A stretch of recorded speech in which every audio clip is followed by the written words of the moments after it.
আজ পঞ্চগড় জেলার বোদা উপজেলার বড়শশী ইউনিয়নের মালকাডাঙ্গা এলাকায় এক প্রতিবাদী মানববন্ধন অনুষ্ঠিত হয়, যেখানে এলাকার শতাধিক মানুষ অংশগ্রহণ করেন।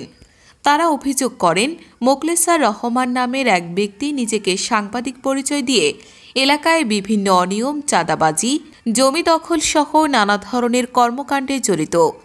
এছাড়া তিনি আওয়ামী লীগের দালাল ছিলেন বলে অভিযোগ ওঠে।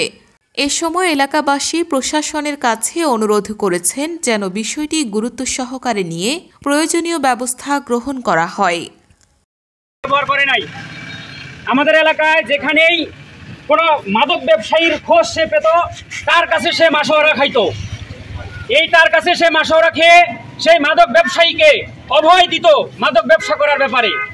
আমাদের এলাকাতে যেখানেই চিপায় চাপায় জুয়ারিরা জুয়া খেলতে বসতো, সেখানেই সেই মোখলেছুর রহমান সেইখানে হাজির হতো। তাদের কাছে 50 টাকা হোক, 100 টাকা হোক, এই সামান্য অল্প টাকার বিনিময়ে সে জুয়ারিদেরকে নিরাপত্তা প্রদান করত। এমনও তার বিরুদ্ধে অভিযোগ রয়েছে, সে বিভিন্ন দোকানে বিভিন্ন রকম খরচ করত, কিন্তু সেই খরচের টাকা সে দিত না। এবং এই ব্যাপারে কোনো কিছু বলতে গেলেই সে ক্ষমতার ভয় দেখাতো। বিভিন্ন মন্ত্রী, এমপি, তার কাছের লোক এই সমস্ত কথা বলে সে মামলার ভয় দেখাতো। আজকে সে সাংবাদিকতার নামে যারা প্রকৃত সাংবাদিক রয়েছে, যারা সত্য বস্তুনিষ্ঠ সংবাদ প্রচার করে, তাদের মান সম্মান সে ধুলায় লুণ্ঠিত করেছে। আজকে সে যে বাংলাদেশ সমাচার নামক এক পত্রিকার আইডি কার্ড গলায় দিয়ে ঘুরে বেড়ায়, এই পত্রিকার কতজন যে সাংবাদিক আজকে ফিল্ডে কাজ করে সেই পত্রিকা নিজেও বলতে পারে না। আর এই নাম সে কার্ডকে গলায় ঝুলিয়ে সে আজকে মানুষকে জিম্মি করে মানুষের কাছে বিভিন্নভাবে অবৈধভাবে টাকা আদায় করে থাকে। আজকে এই পানিডুবি বাজারে প্রায় 10 থেকে 15 জন দোকানদার পাওয়া গেছে, যাদের কাছে সে এরকম বিভিন্ন রকম খরচ করতে, কিন্তু তাদেরকে এখন পর্যন্ত সে টাকা দেয় নাই। এটাই হলো তার ব্যবসা। মূলত সাংবাদিকদেরকে বলা হয় জাতির বিবেক, রাষ্ট্রের চতুর্থ স্তম্ভ, কিন্তু সেই সাংবাদিক সেও নিজেকে সাংবাদিক হিসেবে পরিচয় দিয়ে সে তার নিজের পেট চালানোর জন্য সে এই সাংবাদিকতা পেশাকে তার কোনো কার্যক্রমে আমরা কোনো সত্য বস্তুনিষ্ঠ এবং অন্যায়ের ব্যাপারে আমরা লেখনী তার ব্যাপারে আমরা পাই নাই। আর সে মানুষকে যায় বিভিন্নভাবে জিম্মি করতো। আর এই ব্যাপারে যারাই কথা বলে তাদেরকে ফেসবুকে মানহানিমূলক নানান রকম পোস্ট করে তাদের মান সম্মান হরণ করার চেষ্টা করে। সে এমন ভাবে মানুষের ভিতরে ভয় ঢুকিয়ে দেওয়ার চেষ্টা করেছে, মানুষের সাথে এমন ব্যবহার করেছে, মানুষ তাকে ভয় পায়। কেন যে ভয় পায় এটা মানুষ নিজেই জানে না, অথচ তার কোনো অনুমোদন নাই, তার কোনো এরকম সাংবাদিকতার যে ন্যূনতম একটা যোগ্যতা। আজকে আমাদের সমাজে এরকম হয়ে গেছে, একজন ছেলে বেকার অবস্থায় আছে, তার ওইরকম কোনো যোগ্যতা নাই, কিন্তু আমরা দেখতেছি অনেক সাংবাদিক আছে যারা বস্তুনিষ্ঠ সংবাদ প্রচার করে, নাগরিকের যার যে সমস্যা রয়েছে সেই সমস্যাকে রাষ্ট্রের সামনে তুলে ধরে। তারা আমাদের সাধুবাদ পাওয়ার যোগ্য, আমরা তাদের পিছনে সবসময় থাকবো। কিন্তু এই ভণ্ড সাংবাদিক সুবিধা নেওয়ার জন্য আজকে তার করে খাওয়ার কোনো পথ নাই, তার আয়ের কোনো উপার্জনের কোনো রাস্তা নাই। এই জন্য সে আয় উপার্জনের রাস্তার জন্য সাংবাদিকতাকে বেছে নিয়েছে।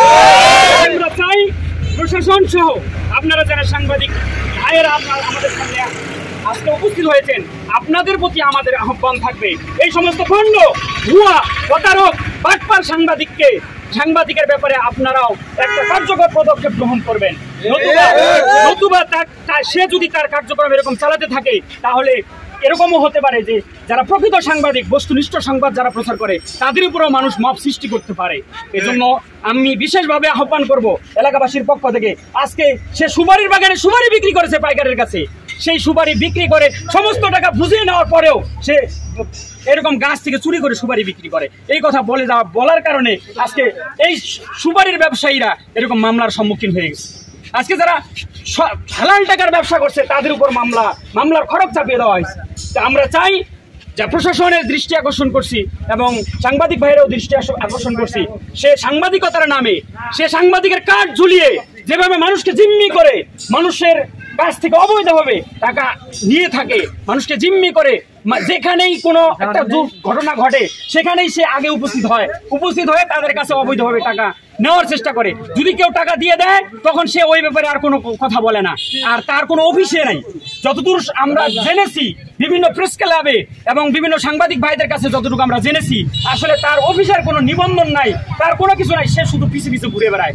এই জন্য আমরা বিশেষভাবে এলাকাবাসীর পক্ষ থেকে আহ্বান করব, যদি সে তার এইরকম কোনো কার্যকলাপ এবং এই কাজ কারবার সে যদি বন্ধ না করে, আমরা এলাকাবাসী তাকে শক্ত হাতে প্রতিরোধ করব।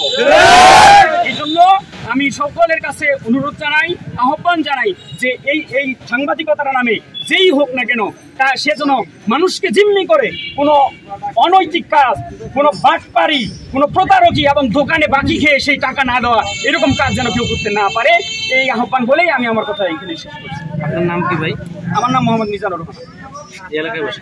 জি, আমার এইখানেই বাসা। আমি একটা ফেসবুক একটা আইডি থেকে তার ব্যাপারে যে সত্য কথাগুলো তুলে ধরা হয়েছে, আর সেই পোস্ট আমি শেয়ার করার কারণে সে আমার ছবি ফেসবুকে দিয়ে মানহানিমূলক একটা আর কি পোস্ট সে তার ফেসবুক ওয়ালে করেছে আর কি, এবং আমাকে সে সাইবার মামলা সহ 4-5টা মামলার হুমকি দেখিয়েছে। আমি এই কথা বলার কারণে আমার উপর সে মামলা করার জন্য মানে প্রস্তুত হয়ে গেছে, এবং কি আমাকে নানান রকম ভয়ভীতি দেখানো হয়েছে। আমার নাম আকিমুল ইসলাম, আমার বাসা কলোনিতে। এই সমস্ত প্রতিবাদ করতে যেয়ে আমি ফেসবুকে একটা পোস্ট করি, যার জন্য আসলে আমার প্রশ্ন হলো এটাই যে আসলে ও কি সত্যি সাংবাদিক? যদি সাংবাদিক হয়ে থাকে ওকে লাইসেন্সটা কে দিয়েছে? আসলে ওর মুখের ভাষা এত খারাপ, এত জঘন্য, যে কথা বলতে যায় ওকে ওই হুমকি দেয়। কোন হুমকি দেয়? প্রশাসন আমার, সেনাবাহিনী আমার, থানা আমার। এই হুমকির জন্য আমরা সাধারণ মানুষ খুবই নির্যাতিত হয়ে আছি। আমি আসলে ফেসবুকে আমার নামেও একটা ফেসবুকে পোস্ট করছে, যেটার ভাষা আসলে মুখে আনার মতো না। আমি এটার তীব্র প্রতিবাদ জানাই এবং ওর যথাযথ শাস্তি যেন হয় এটা কামনা করতেছি। একদিন বিকালবেলা গেলাম, দেখলাম সুপারি 8-10টা পাতা ফাঁকে আছে। থাকার পর আমরা সকালে ছেলেবেলে পাঠাই, যাই দেখি সুপারি নাই। তাকে বললাম যে সুপারি কি হয়েছে, সে বলতে পারি না। তারপর আমরা বাড়ির আশেপাশে খোঁজাখুঁজির পর তার খরিদ মাসার নিচে সুপারি বাঁধা পাই। তাকে বলতে গেলাম, বলার পর সে আমাদেরকে সেই বিভিন্ন ধরনের হুমকি দিচ্ছে, রেপের হুমকি দিচ্ছে, সেনাবাহিনীর হুমকি দিচ্ছে যে তোমাকে ফিরাবো, রেপ দিয়ে ফিরাবো, এসপি তোমাকে রেস্ট করাবো, তুমি আমাকে চিনো, আমি কে? আমি একজন সাংবাদিক, তুমি আমার বাড়িতে চুপ ধরতে আসছো, তোমাকে আমি রেপ দিয়ে রেস্ট করাবো, তোমাকে তোমার ব্যবসা ঢুকা দিয়ে পাশা দিয়ে, এসব গালিগালাজ করছে।